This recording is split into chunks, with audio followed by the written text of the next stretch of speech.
Dapat magpasalamat ka at pinili kang maging kasambahay namin.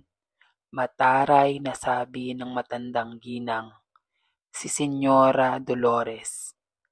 Mataas ang tingin nito sa sarili. Tila hindi siya tao, kundi isang reyna na dapat paglingkuran. Pakinggan natin ang kwento ni Lorna, isang dalagang kasambahay na nakaranas ng pagmamalupit at pagmamaltrato ng mga amo.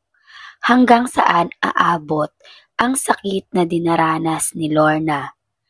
Titiisin na lamang ba niya ang lahat ng sakit? O matututo siyang maghiganti?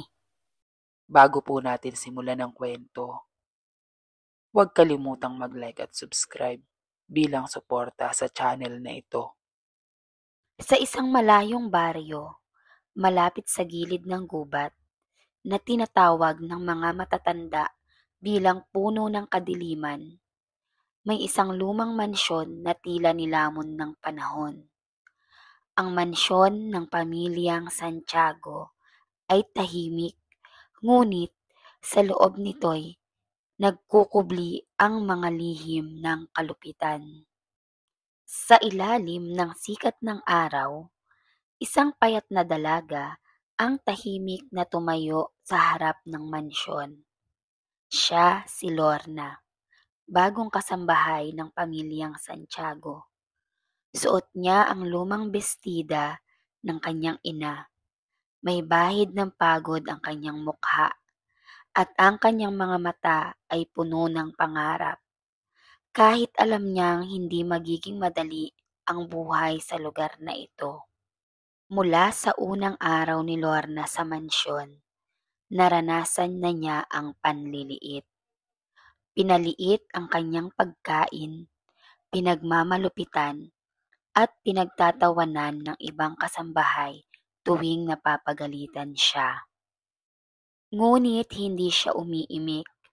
Alam niya ang kanyang layunin, ang makaligtas kahit anong mangyari. Habang lumilipas ang mga araw, may kung anong nagbabago sa mansyon. Sa tuwing mahimbing ang gabi, nakakarinig si Lorna ng mahihinang bulong mula sa gubat. Hindi niya ito maipaliwanag. Ngunit tila tinatawag siya ng isang nilalang, isang matandang tinig na bumubulong sa hangin. At doon nagsimula ang kanyang kakaibang panaginip. Sa panaginip niya, may isang anino na naglalakad sa ilalim ng buwan. Dahan-dahang lumalapit sa mansyon. Sa bawat hakbang nito, may bumibigat sa hangin. Tila isang anino ng paghihiganti na matagal nang naghihintay. Hindi alam ni Lorna kung ano ang ibig sabihin ng mga pangyayaring ito. Pero isang bagay lang ang sigurado. Hindi pangkaraniwan ang kanyang pagdating sa mansyon. At sa lalong madaling panahon, ang pamilyang Santiago ay may haharapin na hindi nila inaasahan.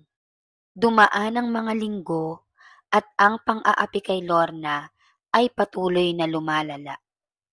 Hindi lamang siya pinapagalitan ni Senyora Dolores. Pinagtatawanan din siya ng ibang kasambahay. Pinagtatrabaho siya ng lampas sa kanyang kakayahan. At minsan ay tinatapon ang kanyang pagkain sa sahig at pinipilit siyang pulutin ito at kainin.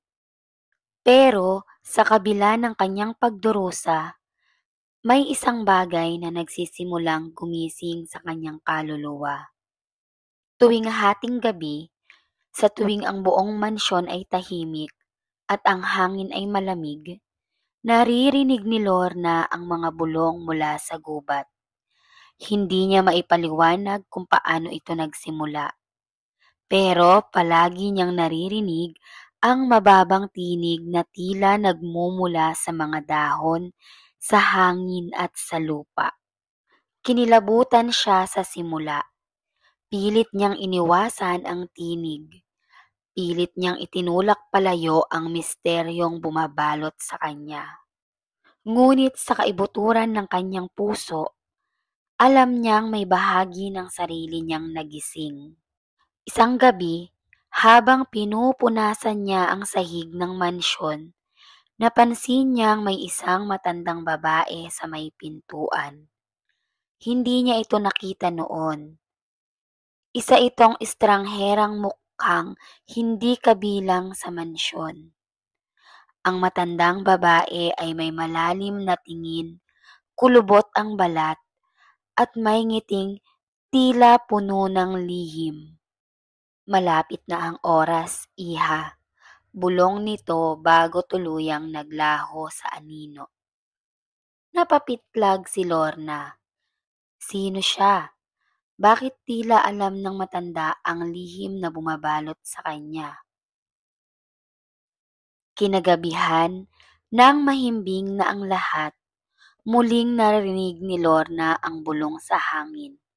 Mas malinaw, mas matindi, at mas malapit. Lorna, oras na para maalala mo kung sino ka. Sa madilim na sulok ng kanyang silid, bumangon si Lorna.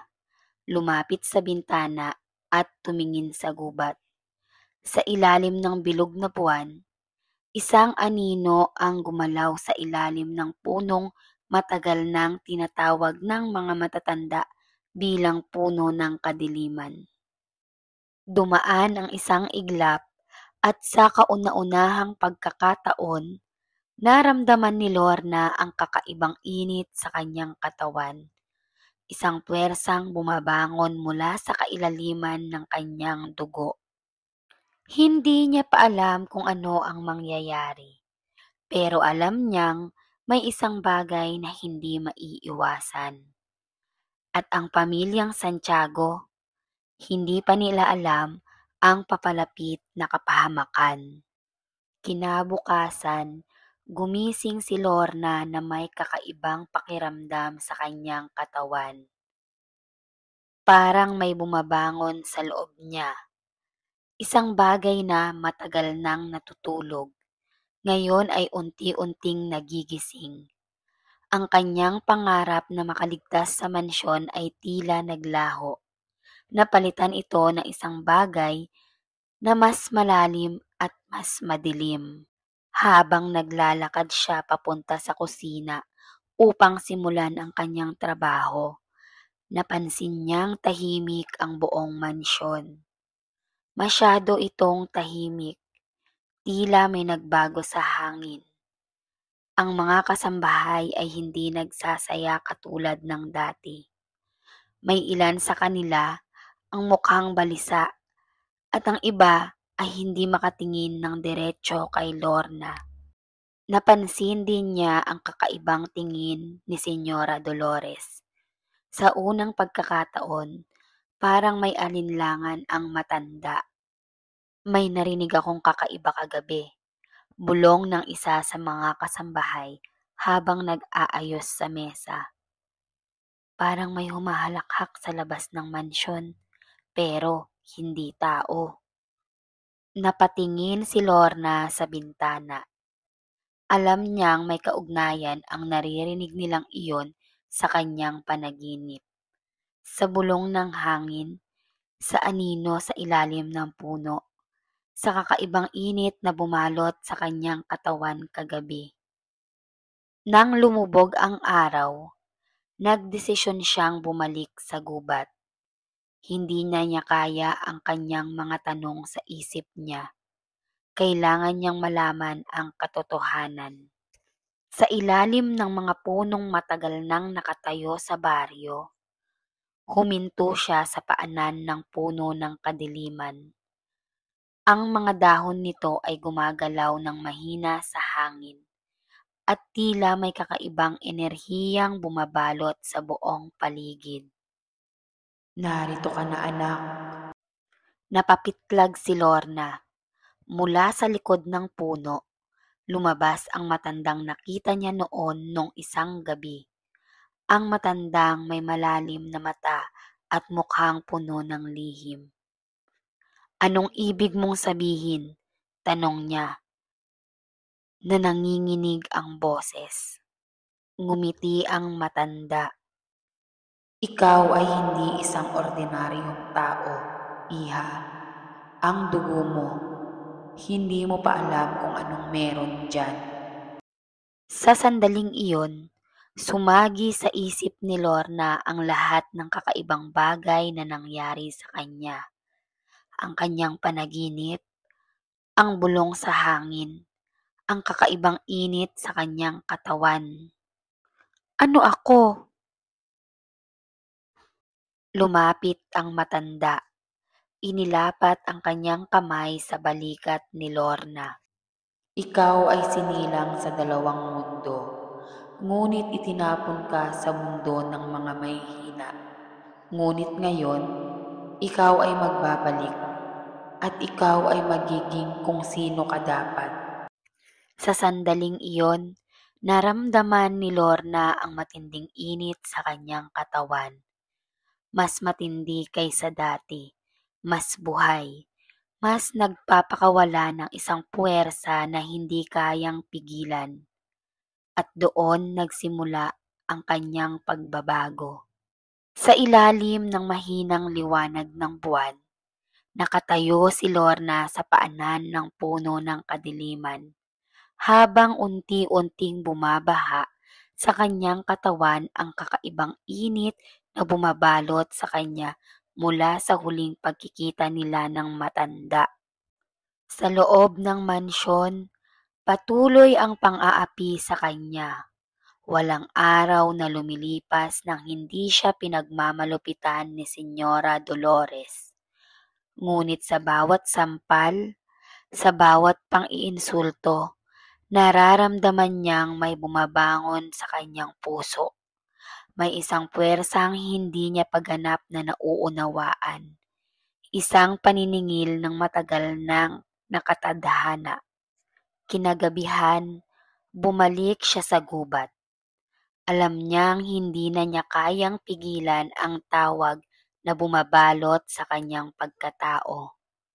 "Sabihin mo sa akin ang totoo," bulong niya sa matanda. Ang kanyang kamay ay mahigpit na nakakuyom sa gilid ng kanyang bestida. "Ano ako? Bakit ako ganito?" Ngumiti ang matanda, lumapit sa kanya at ipinatong ang kanyang kulubot na kamay sa dibdib ni Lorna. "Ang dugo mo ay may lihim, iha. Hindi mo pa nararamdaman ang tunay mong anyo, pero malapit na. Malapit nang lumabas ang pagkatao mong matagal nang nakatago." Ang sabi ng matanda sa mababa nitong tinig. Napasinghap si Lorna. "Anong ibig mong sabihin?" Naglakad ang matanda paikot sa puno. Hinaplos ang magaspang nitong balat bago bumaling muli kay Lorna. "Ang iyong ina, hindi isang ordinaryong tao. At hindi rin siya isang ganap na tao." Nalaglag ang panga ni Lorna. Hindi niya lubos maisip ang ibig sabihin ng mga salitang iyon. Ang lahi niya ay mga anak ng dilim, mga nilalang na ipinanganak upang maging anino ng mundo. At ikaw ang muling bunga ng kanyang lahi. Pagpapatuloy ng matanda. Tumibok ang puso ni Lorna ng mabilis. "Ako?" bulong niya. "Isa akong aswang?" Ngumiti ang matanda, hindi bilang pangungutya, kundi bilang pagtanggap. "Hindi pa ganap, pero malapit na. Darating ang sandali ng iyong paggising." Sagot ng matanda kay Lorna. Sa sandaling iyon, naramdaman ni Lorna ang malamig na simoy ng hangin na tila bumalot sa kanya. Sa loob ng mansyon, hindi alam ni Senyora Dolores at ng kanyang pamilya ang kapalarang naghihintay sa kanila. Hindi nila alam na ang kasambahay na kanilang minamaliit ay hindi isang mahina at walang laban. Simula nang malaman ni Lorna ang lihim ng kanyang dugo, unti-unti siyang nagising sa katotohanang hindi niya kailanman inakalang magiging bahagi ng kanyang buhay. Sa mga sumunod na araw, mas lalong lumakas ang kanyang pandama. Naririnig niya ang mahihinang paggalaw ng hangin sa bawat sulok ng mansyon. Naaamoy niya ang kakaibang samyo ng takot na bumabalot sa mga kasambahay tuwing naglalakad siya sa pasilyo. Ngunit ang pinakanakakatakot sa lahat, nararamdaman niyang nagbabago ang kanyang sarili. Isang gabi, habang naglilinis siya sa kusina, napansin niyang hindi normal ang kanyang anino. Habang ang lampara ay nagbibigay ng liwanag sa paligid, ang kanyang anino ay tila kumikilos ng may sarili, dahan-dahang gumagalaw, sumasayaw sa dilim, at parang may buhay. Lapit na, konti na lang, ikaw ay magiging ganap na. Bulong ng tinig sa kanyang isip. Sa loob ng mansyon, patuloy pa rin ang pagmamalupit ni Senyora Dolores. Ngunit sa mga sumunod na araw, napansin niyang may kakaibang nararamdaman sa mansyon. Tila may malamig na hangin na sa tuwing dumadaan si Lorna, tila may anino sa kanyang panaginip, nagmamasid sa kanya sa dilim. Sa isang hapunan, biglang nagsalita si Senyora Dolores. Hindi itinago ang takot sa kanyang boses. May kakaiba sa mansyon, nararamdaman ko ito. Sambit ni Senyora Dolores. Ngunit ang kanyang pamilya ay hindi naniniwala. Wala silang kaalam-alam sa takot na unti-unting bumabalot sa kanilang tahanan. Kinagabihan, lumabas si Lorna at bumalik sa gubat. Dumaan siya sa makapal na halaman at huminto sa paanan ng puno ng kadiliman. Sa pagkakataong ito, hindi na siya nagtanong, hindi na siya natakot. Sabihin mo sa akin kung ano ang dapat kong gawin. Handa na ako, sabi niya sa matanda. Ngumiti ang matanda, nilingon siya gamit ang mga matang puno ng lihim. Ang gabi ng iyong ganap na pagbabago ay paparating. Sa loob ng mansyon, may mga kaluluwang magbabayad. Narinig ni Lorna ang halakhak ng hangin, isang paalala na ang kadiliman ay paparating. Sa loob ng mansyon, walang nakakaalam ng tunay na kapalaran nila. At sa loob ni Lorna, hindi na siya natatakot sa kung ano ang magiging siya. Sa loob ng mansyon ng pamilyang Santiago, ang tahimik na mga gabi ay nagsimulang mapuno ng hindi maipaliwanag na takot at kilabot.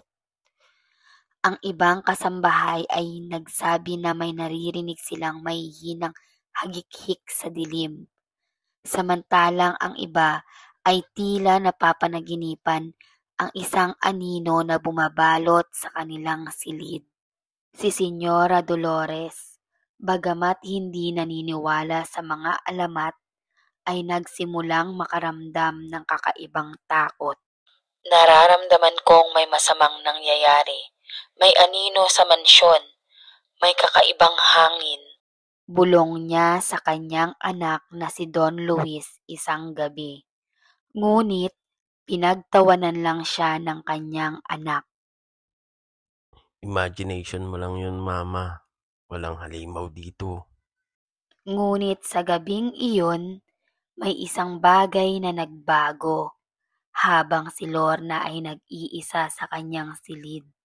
Muling bumalik ang kakaibang init sa kanyang katawan, pero mas matindi, mas masakit, mas nagpapalakas ng isang bagay na nagkukubli sa kaibuturan ng kanyang kaluluwa. Pinilit niyang huminga ng malalim, pero hindi niya na kayang pigilan ang kanyang katawan. Ang kanyang mga daliri ay nagsimulang humaba, ang kanyang mga mata ay nagdilim, at ang kanyang balat ay nagkaroon ng kakaibang kinang. Lumuhod siya sa sahig, napahawak sa kanyang ulo. "Ano ang nangyayari sa akin?" Bulong niya na may kasamang panginginig. Mula sa labas ng kanyang silid, narinig niya ang halakhak ng matanda, ang matandang nagbigay sa kanya ng babala. Ikaw ay nagbalik, iha, at ikaw ay magiging kung sino ka dapat. Bulong nito mula sa hangin. Sa isang iglap, naramdaman ni Lorna ang pagputok ng isang hindi maipaliwanag na enerhiya sa loob ng kanyang katawan. Ang kanyang paningin ay lumabo, at nang muli siyang tumingin sa kanyang mga kamay, hindi na ito sa tao.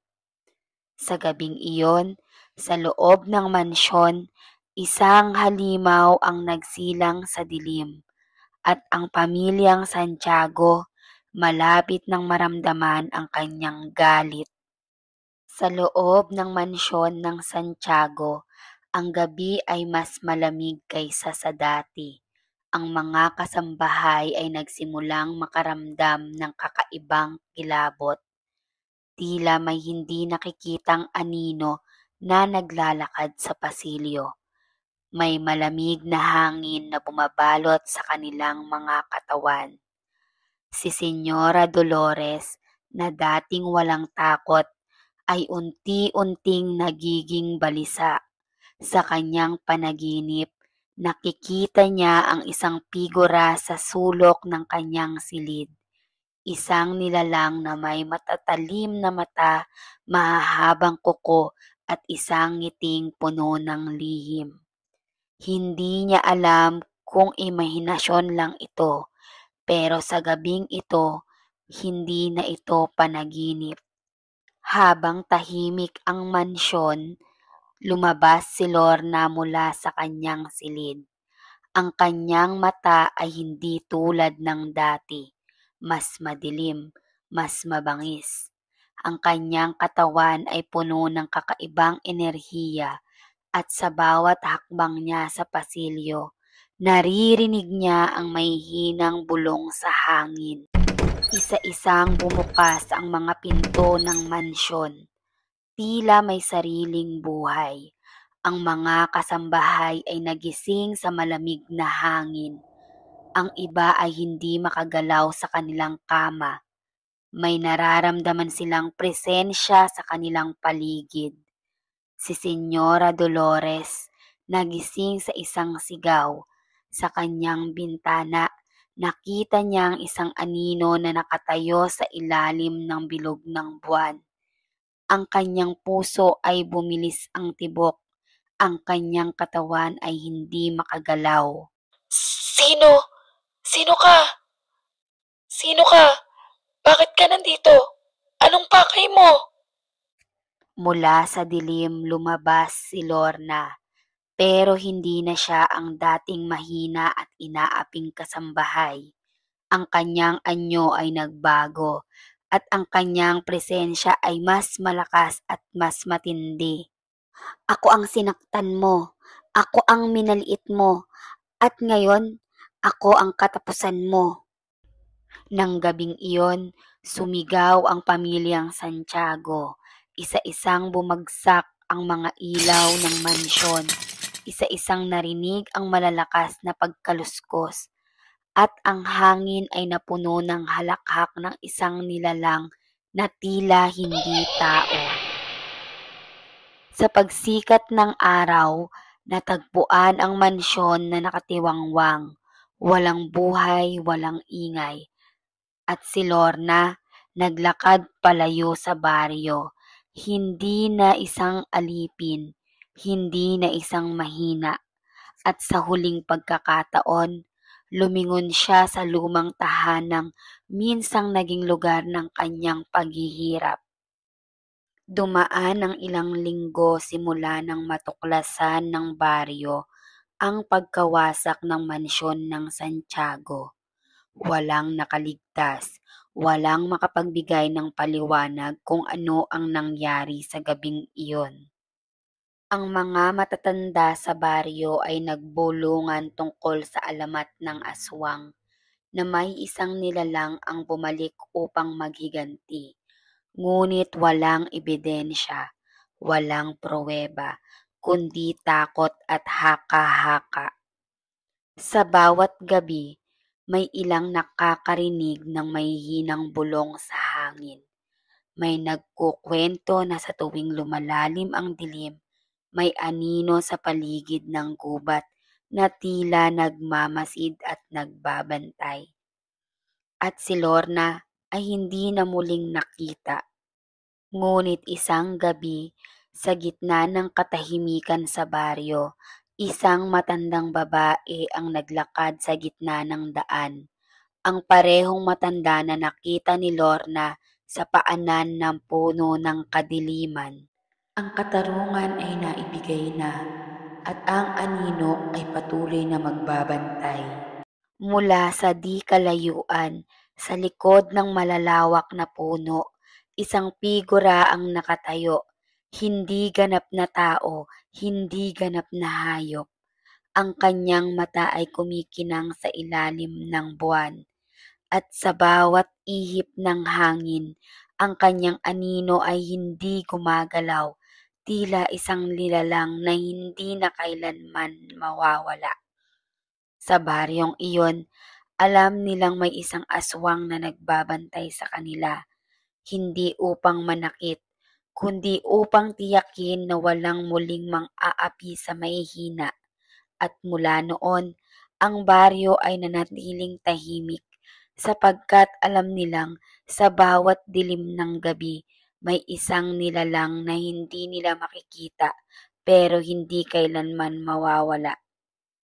Lumipas ang mga taon at ang baryo ay nanatiling tahimik, malayo sa anumang sigalot o pang-aapi. Ang kwento ng mansyon ng pamilyang Santiago ay naging alamat, isang babala sa lahat na ang kasamaan ay may hangganan at ang katarungan ay may sariling paraan ng paniningil. Ngunit sa kabila ng katahimikan ng baryo, may isang figura na lumalakad sa gilid ng kakahuyan tuwing hating gabi. Isang nilalang na hindi naganap na tao, ngunit hindi rin ganap na isang halimaw. Si Lorna, sa loob ng mahabang panahon, hindi niya alam kung saan siya pupunta. Hindi na siya maaaring bumalik sa dating buhay niya bilang kasambahay. Hindi na rin siya maaaring manatili sa anyo ng isang nilalang na bumalot sa dilim. Pero isang bagay ang alam niya, siya ay malaya. Isang gabi, habang lumalakad siya sa gilid ng gubat, narinig niya ang mahihinang tinig ng mga bata sa baryo. Masaya, walang takot, walang pangamba. Napangiti siya. Ang anino ng kanyang paghihiganti ay hindi na kailangan sa lugar na ito. At sa huling pagkakataon, nilingon niya ang mansyon ng Santiago na ngayoy napupuno na ng damo, lumang mga bato at isang tahimik na presensya na tila nananatili pa rin sa loob ng sira-sirang mga dingding. Sa kanyang puso, alam niyang tapos na ang kanyang kwento sa baryong ito. At sa ilalim ng bilog na buwan, naglakad siya palayo, hindi bilang isang alipin, hindi bilang isang halimaw, kundi bilang isang nilalang na hinubog ng paghihirap, bumangon sa kadiliman, at sa wakas natagpuan ang kanyang sariling kalayaan.